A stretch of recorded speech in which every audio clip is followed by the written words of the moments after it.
Sejam bem-vindos a mais um Cubicast. Este que vos fala é João Brito, seu host favorito do Cubicast. E se você tá com saudade, provavelmente não, porque os episódios estão saindo. Mas eu envelheci nesse tempo, desde que eu gravei o último episódio, pra gravar esse aqui, tá? Mas eu tô por aqui ainda, não sabemos até quando, então vamos gravar vários episódios pra gente poder soltar, mesmo que sejam póstumos. Essa piada não funciona muito, mas seria engraçado se eu morresse no meio do caminho e tivessem episódios.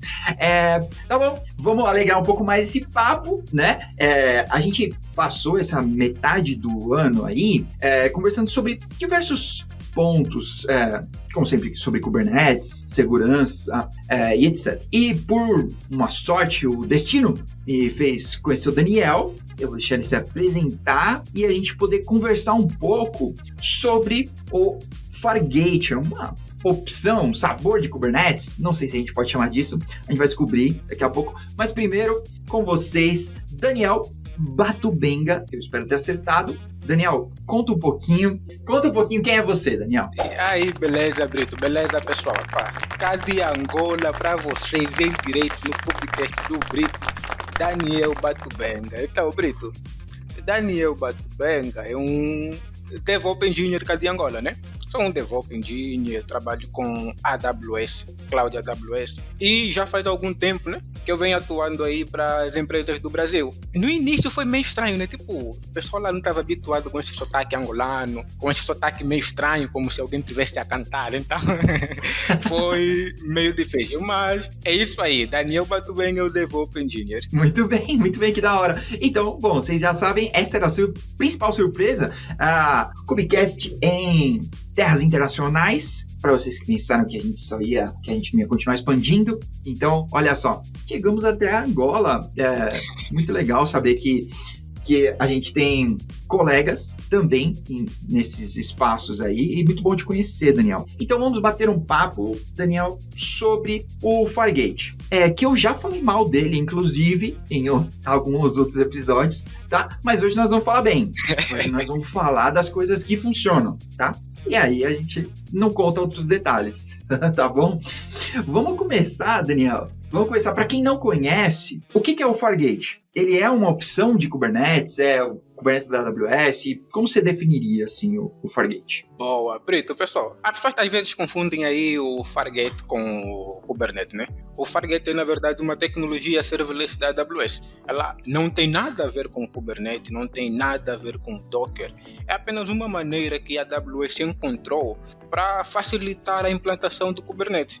Aí, como é que isso funciona? As pessoas atualmente, para implantar um Kubernetes, tipo, o que é que fazem?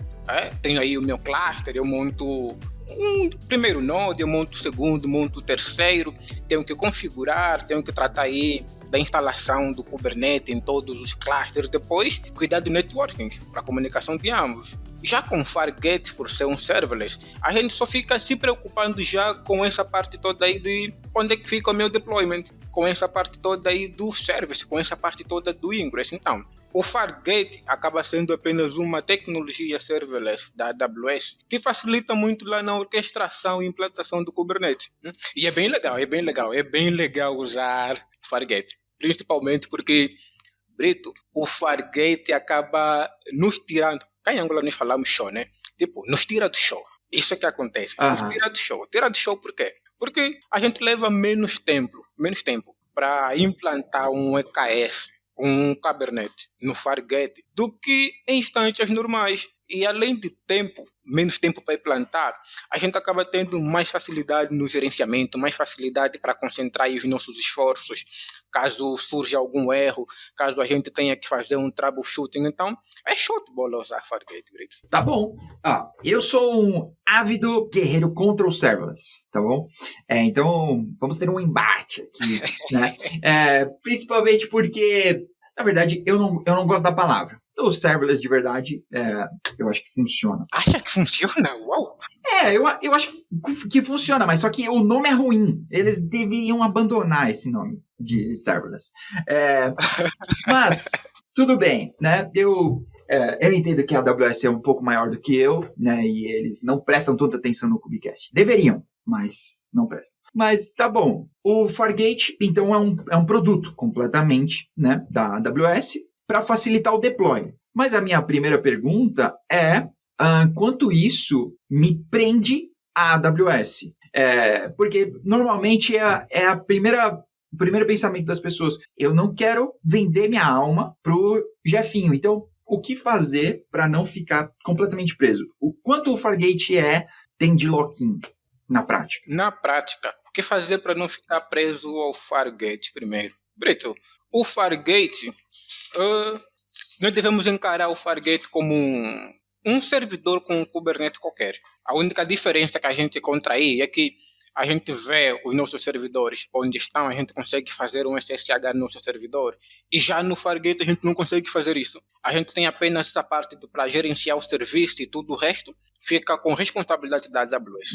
Agora, qualquer pessoa com conhecimento de Kubernetes, por exemplo, ele pode ter o Fargate aí e sempre que precisar pegar nos seus arquivos de deployment, pegar o deployment lá da sua aplicação, pegar no service lá da sua aplicação, pegar lá no Ingress da sua aplicação e migrar para um outro provedor cloud qualquer. Então, não tem muito essa parada de não, o Fargate vai me prender, não, nada disso. O Fargate não procura prender ninguém. E que a ideia que eu vejo quando olho muito para o Fargate, eu tenho essa ideia da redução de preços. É mais essa ideia que o Fargate e a AWS tentam trazer lá para o pessoal do Kubernetes, para o pessoal que quer lá uma aplicação escalável, uma aplicação muito grande, que eles podem ter uma estrutura com todos os pods que quiserem, mas pagarem um preço bem mais barato do que montarem as instâncias na cloud. Então é mais ou menos essa ideia que a AWS tenta transmitir aí usando o Fargate. Tá bom. Na teoria é bonito, né? Mas vamos um pouco mais profundo aqui. Então, eu conheço alguns usuários de Fargate, né? Não muitos, né? Principalmente porque eu vendo Kubernetes.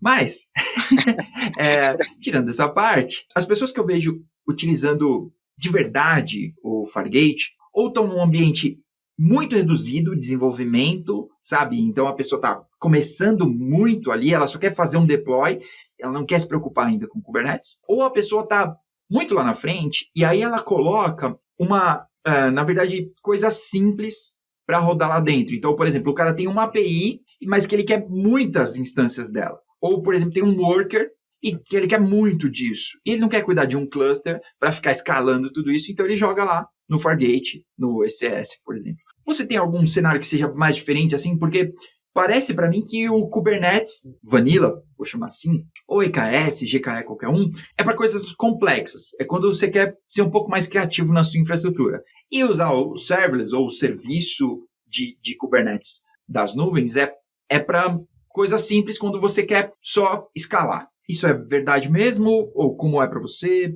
Como isso acontece na prática? A parte mais difícil, não, né?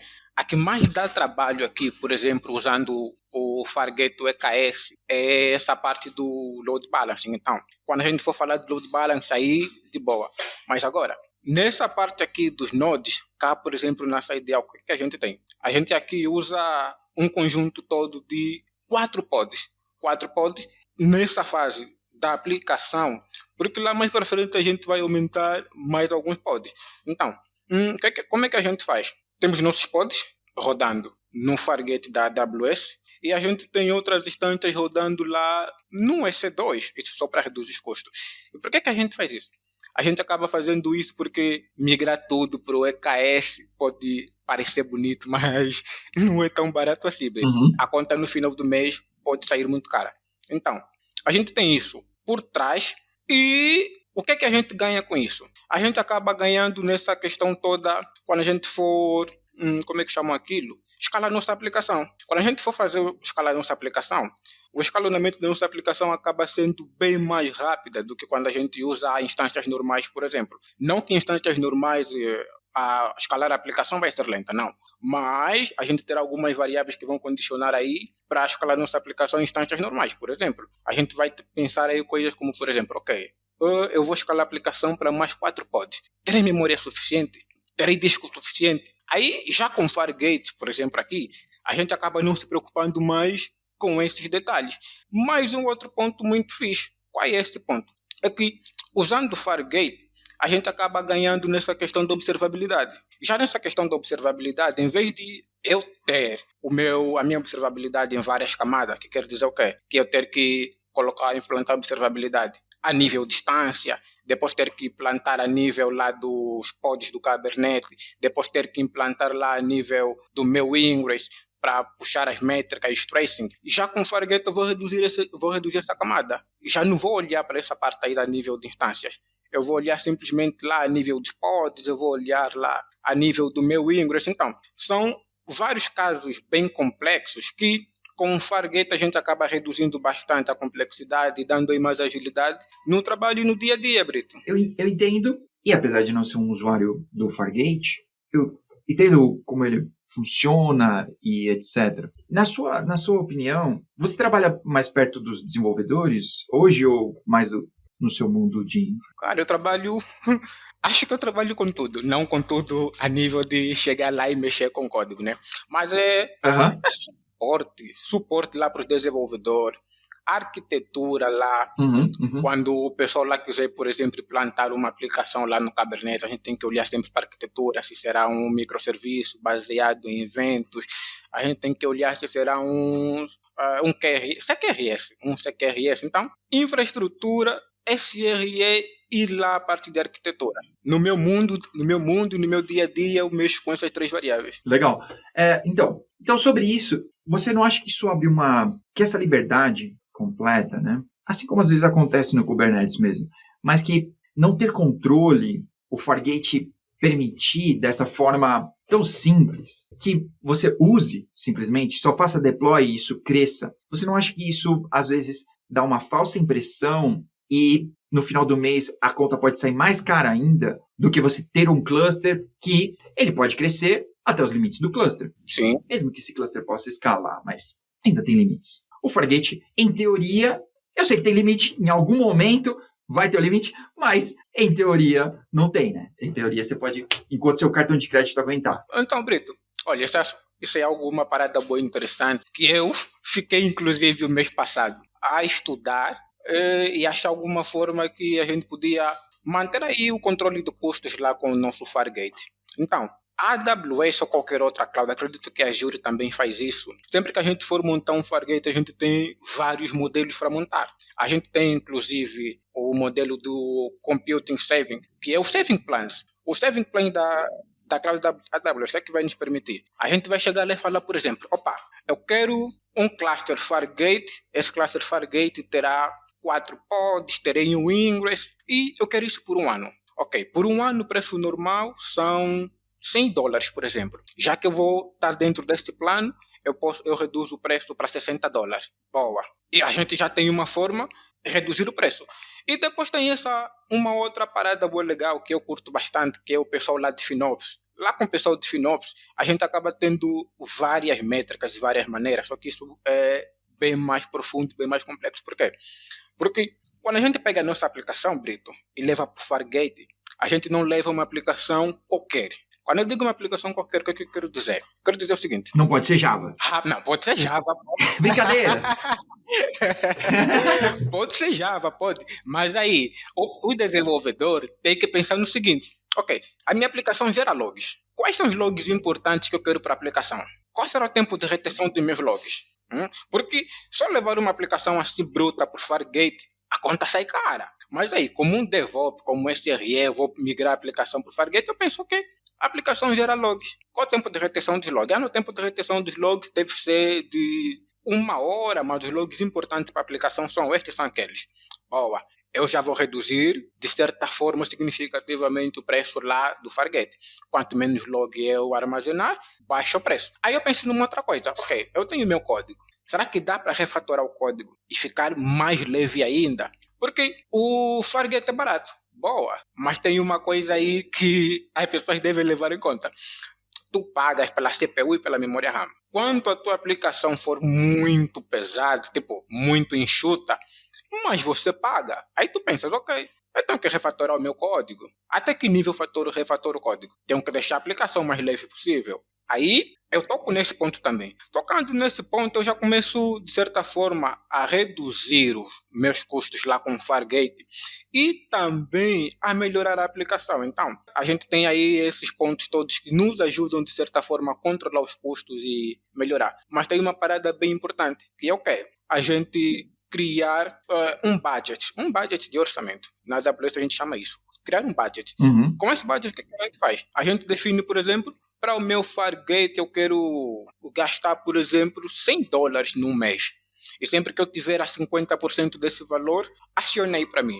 E aí a gente vai controlando os custos. Então, é mais uma questão de a gente ter aí o monitoramento, ter a observabilidade, ter a equipa de FinOps, ter a equipa de desenvolvimento em alta sincronia, para olhar aí para o código, olhar para a aplicação e ver onde melhorar, o que deve melhorar aí, de certa forma reduzir bastante os custos lá com o Fargate. Então, é isso que o pessoal faz aqui e funciona muito bem para nós. Eu tenho mais uma pergunta, então. Que eu vou tirar da equação aqui, melhorar a aplicação. Porque isso é o mínimo que eu espero dos desenvolvedores. Desenvolvedor, se você tá aí e pode melhorar essa aplicação, melhora. Pelo amor de Deus. Porque isso, independente de qual for a infraestrutura, de qual for seu Kubernetes, ou não importa, otimizar a aplicação vai influenciar diretamente. Mas aqui eu vou tentar pegar um outro ponto que você citou, que é sobre os logs, né? A retenção, centralizar e etc. Porque aí eu vou ter que usar um serviço anexo, né, ao Fargate. Eu estou economizando no Fargate, mas eu vou ter que jogar isso em algum lugar, né? Eu vou ter que guardar esses logs e visualizar. Então, eu estou economizando no Fargate, mas isso vai para algum canto, Sim. tá?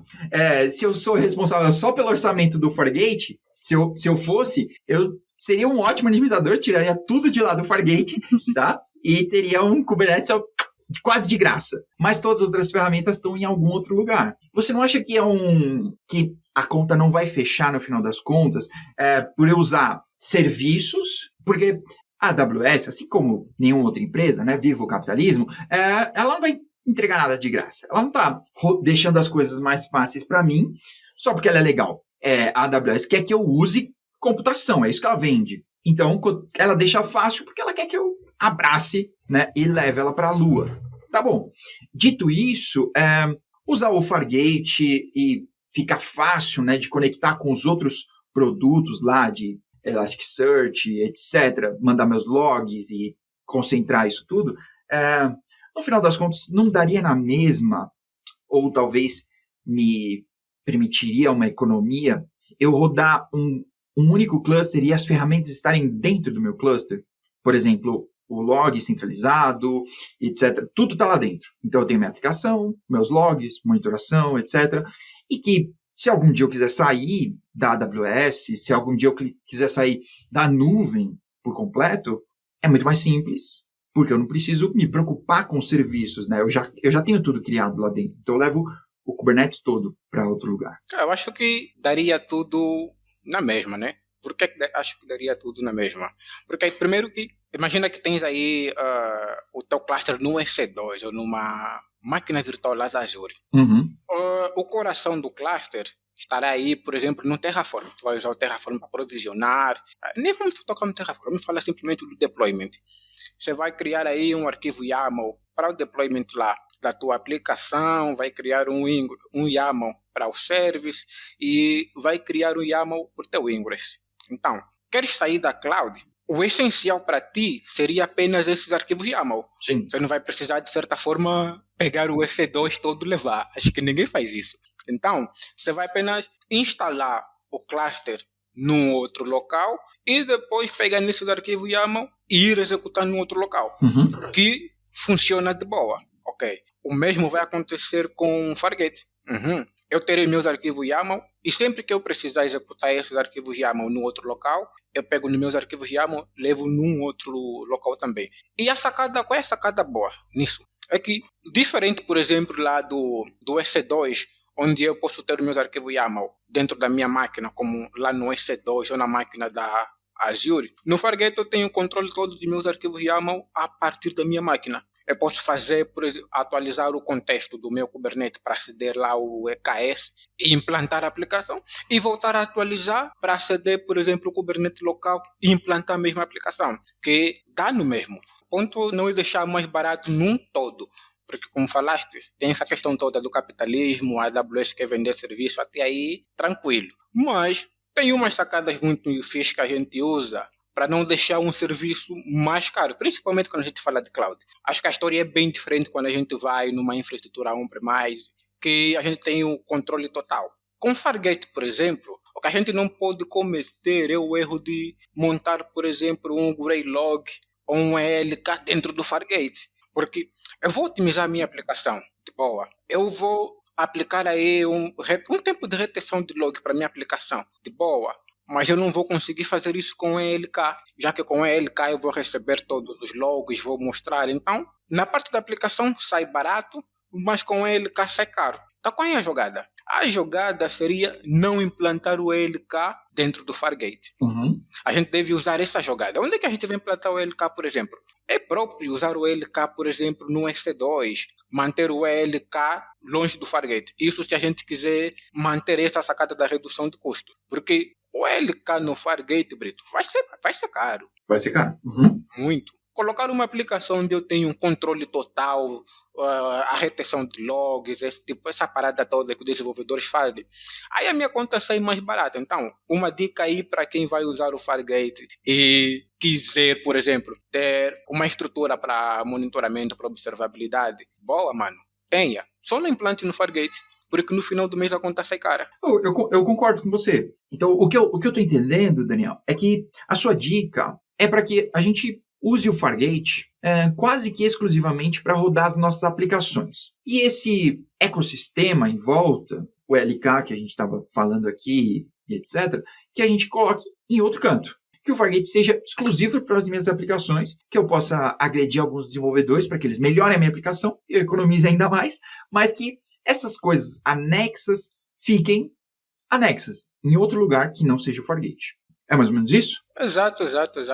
E é desse jeito que o pessoal aqui deve trabalhar para, de certa forma, reduzir lá os custos e não ter aí uma dependência total lá com a cloud. Porque quando a gente já começa a pensar em ter o ELK no Fargate, a gente cria uma dependência. Por que a gente cria uma dependência?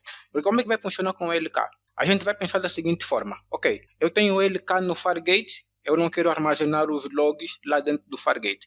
De certa forma, eu tenho que mandar os logs para algum serviço de armazenamento qualquer da AWS. Mando para um S3, mando para um EBS, mando para um FSX, salvo erro. Então, a gente cria uma dependência, porque tirar por exemplo, de um EBS, tirar de um outro dispositivo de armazenamento da AWS para uma infraestrutura local, isso acaba sendo bem mais complexa e bem mais difícil do que simplesmente tirar o meu deployment para uma infraestrutura local. Então, nesse ponto, de certa forma, a gente cria uma dependência. Agora, já com o Fargate, é super de boa. Já que, aparentemente, a conclusão que a gente chega aqui nesse episódio é que eu não comprei essa ideia ainda, mas que você é um profissional do Fargate. Então, eu queria pedir para você algumas dicas para quem está começando no Fargate, né? Ou para quem quer fazer deploy, quer começar a usar essa história de container, Kubernetes e etc. E o Fargate, o ECS, esses caras são o jeito mais simples, né? Ou mais simples talvez não, mas o mais rápido de você ter resultado, né? Você só vai lá com deploy, sim. Você chega com o deploy na mão e sai com a sua aplicação no endpoint, né? Então, mas isso também tem um risco, né? 1 ou 2 vacilos e você pode ter problemas. Então, queria saber se você tem algumas dicas assim para quem quer começar com o pé direito, para quem quer acertar assim nas primeiras coisas, tá? Não precisa ser algo muito complexo, para quem está começando. Para quem está começando, eu não garanto que o deploy ou cluster vai funcionar logo de primeira. Então, a primeira dica que eu dou seria usar o Terraform para montar o cluster. Tem vários GitHubs por aí na internet um código Terraform para montar um cluster EKS com um Fargate. Então, essa seria a primeira dica. Isso ajuda bastante, por quê? Porque se na primeira tentativa não funcionar, é só você dar um Terraform Apply. Porque montar um EKS de mão na AWS é super trabalhoso. E às vezes a pessoa acaba levando 1 hora, 40 minutos, 1 hora e meia só para terminar de montar um cluster. Então, vai pelo Terraform. E a outra dica qual seria é a gente ter nossos arquivos separados. Por exemplo, você terá aí o teu deployment. Boa.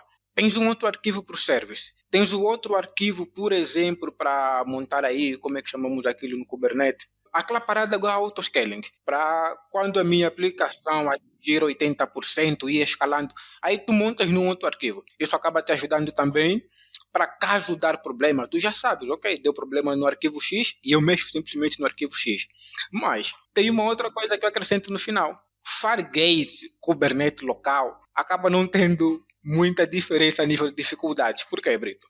Quando vou para o Fargate, é porque eu sei configurar um cluster Kubernetes local. Não tem como eu migrar para algo que eu não consigo ver como roda por trás, sem eu saber como roda por trás. Então, eu começo primeiro implantando lá o meu cluster Kubernetes na minha máquina, sabendo como funciona, sabendo lá como é que funciona essa parada toda de networking, como é que funciona essa parada de service, os deployments, e só depois é que eu vou lá no Fargate. Porque cair de paraquedas no Fargate, mano, é dar prejuízo para a empresa, é dar prejuízo lá para os nossos bolsos como pessoas que estudam, então não dá para cair de paraquedas aí. Entendi, tá bom. Eu acho essa uma ótima dica, porque profissionalmente eu acho que é um problema as coisas que são extremamente simples, né? Porque eu concordo com você que subir um bom cluster na AWS, você leva um tempo, seja manualmente, né? Ou seja, com uma receita, né? Com o Terraform e etc. Você leva um tempo, mas dá para criar sem saber nada. Talvez com 3 cliques, você consegue subir um AKS. Claro, tudo vai estar público, tudo vai ser fácil demais, mas funciona. Você consegue colocar um deploy lá, um Hello World, e vai funcionar, sabe? Aquele podinfo, eu acho que é o melhor GitHub para teste de Kubernetes, é o podinfo, adoro. Mas você consegue fazer. Então, essa facilidade toda traz quase que uma mentira, assim, né? De que, tipo, tá tudo bem. Só que você simplesmente não sabe, né? Você tá usando... Eu pensei que falarias aí algo do tipo, essa facilidade toda traz aí um desleixo para a pessoa que vai estudar a ferramenta. E eu acho que na verdade traz. Coisas muito fáceis acabam fazendo com que a pessoa estude menos para resolver algum problema, estudar menos para saber como é que funciona tudo por trás. Mas a dica que todo mundo deixa e que eu também vou deixar é: o Fargate pode até ser fácil, de boa, ok, é fácil, tá. Mas é importante e é essencial, Brito, as pessoas saberem como tudo funciona por trás. E essa é a segunda vez que eu digo isso. Então, é fácil para quem já sabe mexer com Kubernetes. Para quem não sabe mexer com Kubernetes, acaba não sendo fácil. Então, seria como se fosse a primeira vez o cara aí mexendo com Kubernetes e fazer o Hello World. Então, para quem já sabe, Fargate é fácil. Para quem não sabe, é difícil ainda.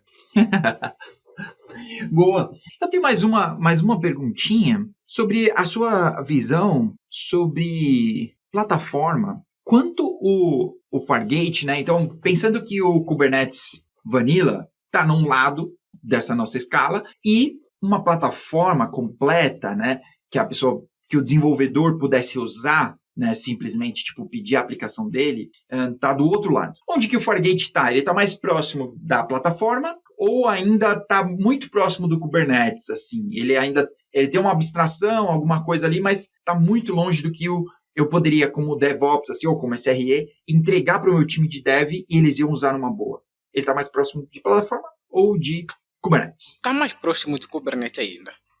Está mesmo mais próximo de Kubernetes. Porque num Fargate, Brito, acho que a única parada estranha aí, estranha até não, né? Que o pessoal às vezes faz confusão sobre onde estará o Fargate. A única diferença que eu acho do Fargate de outras, de ter um Kubernetes em instâncias locais, seria que no Fargate eu não sei onde está o meu cluster. Essa é a única diferença, essa é a única abstração. Eu monto o cluster mas eu não tenho acesso ao cluster. Mas agora, Paco, tu não tens acesso ao cluster. Como é que fazes o deployment?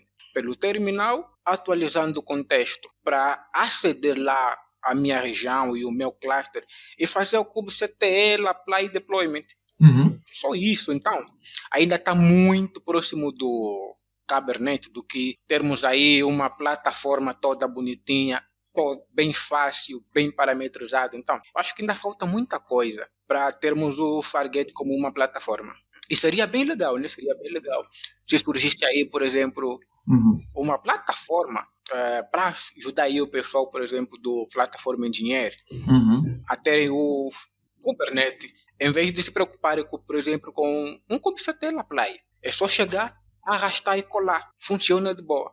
Eu não sei se já existe uma ferramenta dessa. Então, se existisse, seria bem legal. Embora que o Brito não é muito a favor de facilidades. Eu sou a favor, mas é que as pessoas usam contra mim isso. Okay. Deixa as coisas fáceis e aí todo mundo estoura o cartão de crédito. Opa, olha, isso eu vou anotar. Coisas fáceis estouram cartão de crédito. Acho que eu vou anotar. Eu vou colocar no tweet. Provavelmente alguém vai responder aqui que dá para fazer com backstage, né? São os amantes do backstage aí e eles são defensores. Eles estão em todo lugar. Tirando o backstage aí, eu ainda acho que hoje esse problema ainda não está resolvido de como ter uma plataforma onde a gente possa, de forma fácil, colocar os guarda-reios que a gente precisa, que o desenvolvedor ou que os times sigam, né? Tanto guarda-reios de consumo, como guarda-reios de compliance, de segurança. Tudo isso ainda é muito tailor-made, né? Com o próprio backstage, ou mesmo que se você quiser usar o OpenShift, se você quiser usar Tsuru, ou alguma outra plataforma que eu nem conheço ainda você precisa imputar muita coisa, né? Ou então adotar simplesmente o que alguém disse que deveria ser. Você é de qual time? Você é do time que adota a plataforma ou que quer construir a sua própria? Olha, eu sou do time que quer construir a própria. Construir a própria é bem legal. Construir a própria é bem legal. Poxa! Acho que tipo... Olha aí, mais um. Olha, construir a própria é super legal, super legal. Super legal, tão legal que você acaba tendo o controle total da aplicação. Você acaba pensando aí onde melhorar, como melhorar, o que fazer. Isso não se limitando simplesmente à ideia, por exemplo, do Brito, que construía a sua plataforma. Por exemplo, um Brito Engineering, que é para auxiliar o pessoal lá do Platform Engineering. Aí eu construo a minha para a minha equipa. E eu não vou me limitar às tuas ideias. Eu vou pegar na plataforma, adaptar aí ao que é a cultura, o conceito, o estilo, os padrões da empresa. Então, construir a própria plataforma auxilia e ajuda muito. Eu estou nesse time. Tá bom. Embora que eu não construí um ainda, né? Esse time vem ganhando de forma esmagadora a nossa votação aqui, confirmando o que o Kelsey Hightower tinha falado, né? Que todo mundo quer adotar uma plataforma desde que ele mesmo possa construir. Então, isso é uma coisa. Tá bom. Eu vou permanecer, olha, se você está escutando a gente e quiser mandar sua opinião sobre plataforma, a gente vai gostar de receber, tá? Porque eu continuo uma pesquisa sobre isso, sobre plataforma. Esse é um assunto que não está fechado ainda no nosso setor, assim, eu acho, e que tem muitas incógnitas, né? Porque, como você mesmo disse, né? Mesmo que a gente tivesse, eu gostei muito do nome, eu vou Brito Engineering, né? Então, mesmo que a gente tivesse, né? Eu acho que esse é o grande lance do backstage, é que ele não te prende a nada. Mesmo falando mal, advogando nesse momento a favor, é que ele não te prende a nada, ele te dá liberdade. Mas é a mesma liberdade do Kubernetes. Ele te permite fazer qualquer coisa, mas você tem que fazer. Então, eu não sei aonde ainda, sinceramente, né? Aonde isso mora. Porque é uma plataforma, mas eu tenho que construir tudo. Eu ainda não decidi o meu voto de qual time eu sou, tá? Por enquanto, eu sigo pesquisando. Tá bom? Daniel, Pra gente encerrar aqui nosso papo técnico, eu queria saber se você tem mais alguma dica ou um ponto de atenção, assim, tipo, tá indo pro Fargate, presta atenção nisso aqui, ó, senão você vai ter problemas. Ok. Mais uma dica para dar aí no pessoal. Olha, essa dica valeria tanto lá para o pessoal do Brasil e para o pessoal de Angola, principalmente sobre essa parada aqui de estudos DevOps. Às vezes o pessoal sempre pergunta, não, Daniel, onde começar, como começar? Então, eu sempre digo, comece estudando. Não tem nada, não tem um pé maior do que começar estudando. Então, a primeira dica é essa, comece estudando. Comece estudando por quê? Tá, Brito, porque essa coisa toda de DevOps te obriga a ter a unir conhecimento, às vezes, de áreas bem absurdas, como, por exemplo, eu não sou FinOps, mas tenho que saber um pouquinho de FinOps. Eu não trabalho com cabos, por exemplo, cabeamento, mas tive que saber um pouquinho de cabeamento. Então, nada melhor do que começar estudando. E tem tudo na net. Tem sempre tudo na net.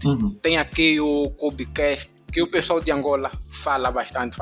Inclusive, num dos eventos que eu tive no ano passado, as pessoas citavam bastante o Cubecast como referência lá, sempre que fossem falar de Kubernetes. Então, eu ficava tipo, uau. Então, uma outra dica seria o Cubecast, tá bom? Aqui o Cubecast reúne um conteúdo amplo, um conteúdo muito grande sobre Kubernetes, sobre observabilidade, DevOps, CI/CD. Então, é sempre bom, o primeiro passo é começar estudando, separar aí os nossos estudos em classes, por exemplo. Começo primeiro com CI/CD, depois vou com DevOps, depois pego o container, e assim a gente tem um estudo mais organizado. E só não esquecer de colocar o Cubecast na lista. Tá bom, muito legal. Muito bom saber. Obrigado. De todos os meus trabalhos, meu chefe pode ouvir, não tem problema. De tudo que eu faço, o Cubecast é a coisa que eu mais gosto de fazer. Reservo o tempo, não tem problema.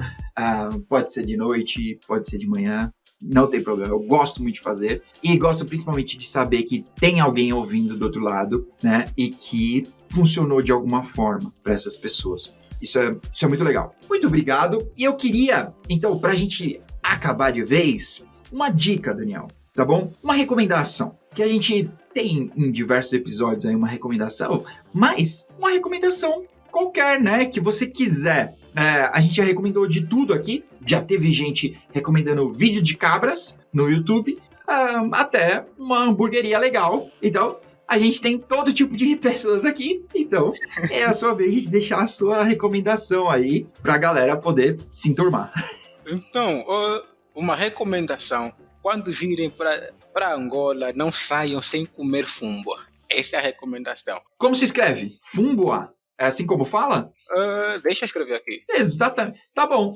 Ó, eu vou me comprometer com a galera de pegar um link com você disso pra gente colocar aqui no episódio, tá bom? Pra galera poder achar. Quando forem em Angola, não esqueçam da Fumboa. Beleza, Brito. Valeu. Tá bom, combinado. Ótimo.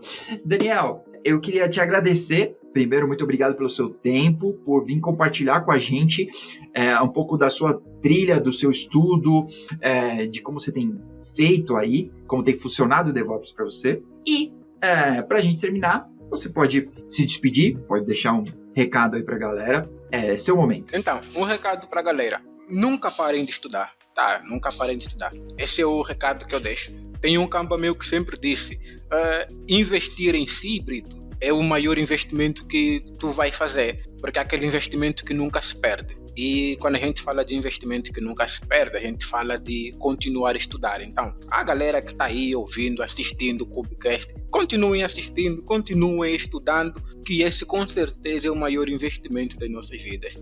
É isso aí, Brito. Ótimo, maravilha. Bom, eu quero agradecer você também que nos ouviu e nos assistiu até agora. Obrigado pelo seu tempo. Continua acompanhando, manda um feedback, se inscreve para você continuar recebendo nossos episódios, compartilha para mais pessoas ouvirem e para a gente conseguir qualquer dia desse entrevistar alguém que esteja na China. Esse é o nosso objetivo, tá bom? Do outro lado do planeta. Estamos quase lá, né? Eu tô jogando War com o Cubecast e tô conquistando meus 24 territórios, tá bom? Não perca nosso próximo episódio, a gente se vê. Até mais, tchau!